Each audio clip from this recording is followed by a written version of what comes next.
The wizard Liz has quickly gone from a self-love guru to the center of a non-stop internet controversy. The central question in this controversy is that women are arguing whether Liz is actually the good role model that she presented herself to be for younger girls. And this all stems from what took place in her last relationship, as well as allegations from her past. There's a lot of stuff coming up regarding her past, like how she made her money before YouTube. My first boyfriend ever when I was 19, he was a multi-millionaire. And to the point that she's even had to address it. Let's start there.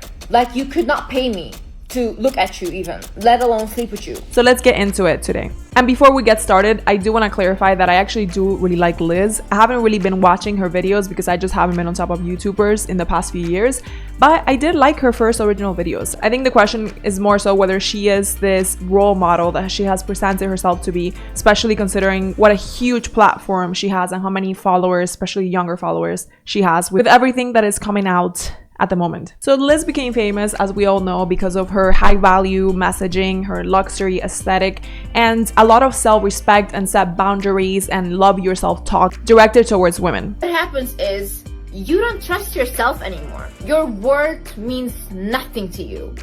And that's the issue. Her content is very much directed towards leveling up and being your worst version and respecting yourself. She also talks a lot about her past, how traumatic it was, how much abuse she suffered, which my heart feels for her. And also a lot of her content goes towards manifesting and going from rags to riches, like she claims that she herself did. Since she started with very little followers, as we know, and became completely viral over a year or so. But it's precisely because she's been gaining all this fame and notoriety in the past few years that people have been starting to ask all these questions. And a lot of stuff has been coming out recently about how Liz actually made her money before YouTube and whether the advice that she's given to younger women is empowering or the opposite. Lots of older clips are resurfacing, some of them her saying that in the past when she was 19, this older multimillionaire flew her out to Dubai. My first boyfriend ever when I was 19, he was a multi-millionaire.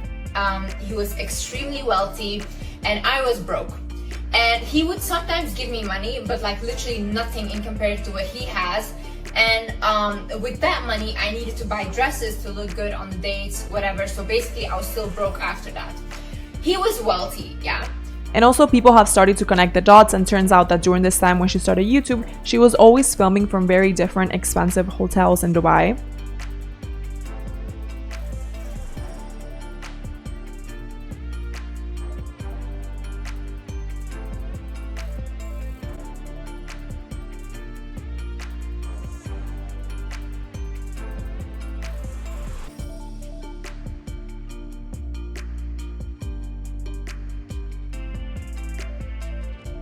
It also seems like she got cosmetic enhancements like way early, like it seems like when she was even a minor.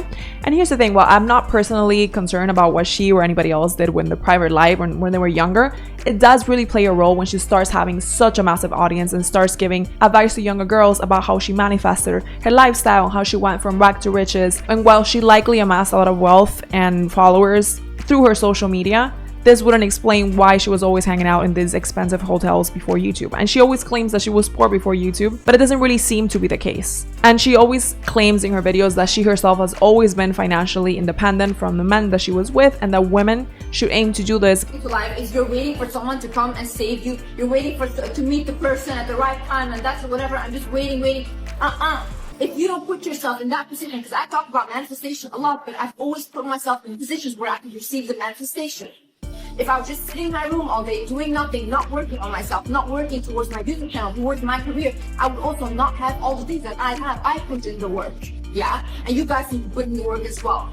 No one is going to save you. No one has to save you. But it doesn't seem likely that she was so herself before she started YouTube, because she's literally said, I was flown out when I was 19. These guys were super wealthy while I was broke. And a lot of these girls on YouTube, Liz and many other creators, I see that they promote a very sugar baby adjacent lifestyle for most young women. And while I do believe that men should take the provider role in a relationship, or should at least lead providing, it does beg the question of whether what they're promoting, which is literally like they give me money and I just stand there and I'm pretty and I just meet them in hotels, whether that's a relationship or whether that's more towards the line of work. Cheer 7 and the Wizard Liz are teaching you guys how to be sugar babies. Like, it's kind of in disguise, but that's what they're teaching you to be. The goal of their teachings is not to help you find like love. It's to help you find a guy who's going to finance your whole life while not getting super attached to him. So if that's what you're looking for, that's totally fine, but just know that that's what it is. So if you're looking for like a loving mutual partnership, you cannot follow their advice. It's not going to work. Which again, it's fine if they want to do it, but is that really the best advice for most young women? One, it's possibly not really attainable. Like most young women can get flown out to Dubai when they're 19 and just, get fed millions or whatever it is. Even if they could, it's not ultimately the best or healthiest lifestyle for most women either. So yeah, people are really pressing her on this. They're like, how did you afford all these things before YouTube? How did you make your money before YouTube? Because it does seem like she's promoting one thing while she's actually doing something very different. And it's actually gotten to the point to where she's been addressing these rumors herself. Someone called her out saying that, she was always seeing her at the Palm, which is like where all the Dubai sugar babies or whatever would hang out. And she said the following. It's the wizard Liz.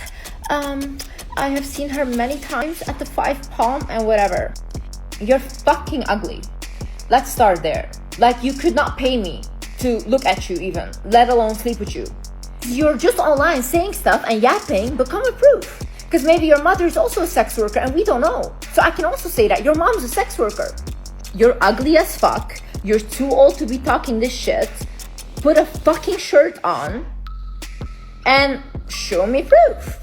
I believe she later canceled this TikTok, and people are saying that because she's getting so triggered, it's because deep down she knows that she was doing something shady and she's selling, the wrong message, and she still seems to dodge the real question. Which again, the point is not like, oh, you have to share absolutely every aspect of your personal life if you're gonna go online. It's more so if you're gonna make certain claims and if you're going to lead such a huge platform down a certain line, then you better have integrity. You better yourself be the representation of what you're telling them to do, which is be financially independent. And she even seems to mock sex workers, so you better hope that she wasn't involved in any of that. And I think what's actually happening here is that she was likely in these kind of relationships that are very much in a gray area, meaning that to her they were relationships, even though her own ex-boyfriend Landon said that he thought she had never been in a real relationship till him. But maybe to the rest of us they do seem a bit dodgy. Liz was also recently at a debate at the Oxford Union. It's not the Oxford University like people were saying, but it's somewhat connected apparently. And she made this claim, the whole debate hasn't come out yet, but she made this claim that she was getting a lot of backlash about how you have to make men pay for their lust, and also talked about all these accusations that people were saying about how she had been a sex worker in the past, and how if she were a man, no one would be questioning her success, but because she's a woman and she rose from nothing to all this fame that she has attained, people are questioning whether it had something to do with the men. Women decided to come out and start rumors that I made my money being a sex worker. I'm on YouTube with 8 million subscribers. I was signed and I started making money from YouTube 4 years ago. After my first video immediately went viral.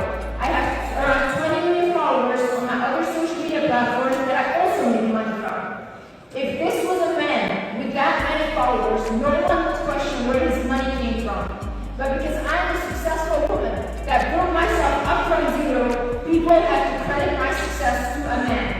But here's the thing, people aren't really questioning her YouTube or her social media success. They're more so questioning what she was doing in the past, because it really did seem like she was living a luxurious and affluent lifestyle. And when you put 2 and 2 together, a young girl who claimed to be broke doing this in Dubai, in all these expensive hotels, it's quite shady. So people are right to be questioning it. Once again, especially when she's constantly criticizing, she's done it with this TikTok that we saw that she was like, maybe your mom was a sex worker. And she did it with Abby.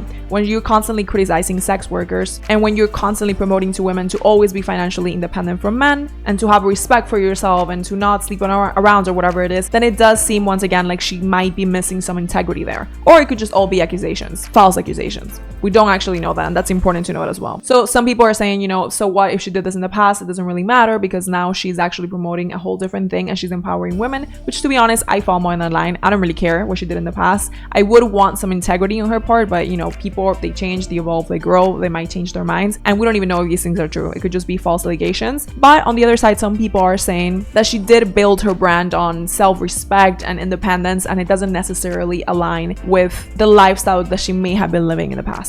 And as well, you people settle for like anything, like literally like, oh my god, he texts me good morning. Please. That is so embarrassing. And then comes the whole Landon era, which to me is actually way more relevant as criticism towards her than it is this. And I just want to say before we move on from the whole sex worker stuff that it seems like Landon's ex was also a sugar baby, so it does seem like he was kind of going for these kind of women in the first place. It seemed like he may have had a type, but not related to everything that has happened recently. Even though I absolutely do not blame her, I'm not saying like, oh, it's your fault, this and that. She does hold some responsibility, and I've said this, and you know, it's something that people may give you hate about, but I just want people to actually realize the truth instead of living in Disneyland and then ending up taking horrible decisions. But the truth is that she does have some responsibility in having chosen this guy. I mean, she did choose a very young guy who clearly was not like, he was, you know, partying with sugar babies and a bunch of toxic relationships or whatever it was. Doesn't really scream to me, at least, husband or father material. And she did get pregnant by this guy quite soon, and she did, you know, get love bombed by him. And again, it's somebody who's literally promoting the opposite to younger women. You know, she's like, respect yourselves, you fall so easily for men. While it seems like behind the scenes she was doing the opposite, and she's getting lots of hate over this. You know, she's losing lots of followers over this, and you know, I wish people would actually show her some grace, because she is human after all, and you know, God forbid someone makes one mistake. But again, it just contradicts literally everything that her brand is built on. And then some other people are saying, you know, how is she leaving her baby daddy or like her husband or, you know, the father of the baby over just a text at the end of the day because he didn't physically cheat.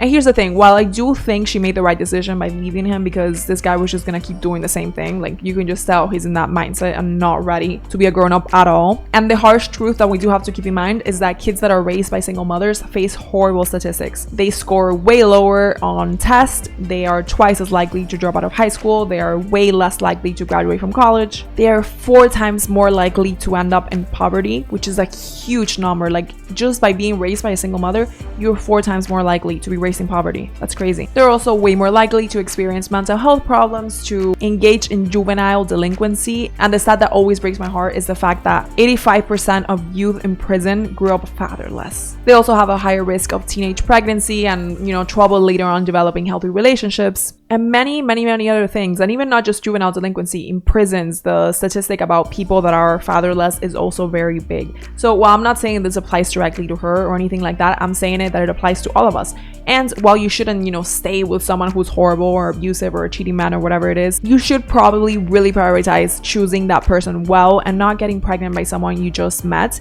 Because at that point, once you do get pregnant, it's not really just about you, it's also about the baby. In fact, it's way more about the baby. You know, your priority as a mother is to make sure that that child has the best life possible and that he has all the stats on his side and not these kind of really grim, depressing ones that are against him. So yes, Landon is the one who's responsible for making this happen, for now making his child possibly face all these statistics. God forbid, I hope he doesn't. He's the one responsible for it, but she also holds responsibility in not having vetted properly. They haven't gotten love bombed and also getting married and having this baby so soon. And I think you have a way better shot at actually making the right decisions if you understand these things than if you just sit here playing victim, like, oh well, he did this. Like, do you want to win or do you just want to lose and then cry about it? And that is honestly my biggest critique towards her. I don't even care what she did in the past or not. Like, that's her private life and hopefully she outgrew from all of that. But it's more so how her entire brand is literally based on like self-worth and respecting yourself and not falling for traps that men may set. And yet it seems like she went exactly against her advice. And this controversy is definitely testing everything that she stands for. So I would like to hear your thoughts. What do you think is going on? Like, do you think she owes the internet an explanation, or it's like nobody's business, or do you think it's going to affect her image a lot, or she will grow out of it?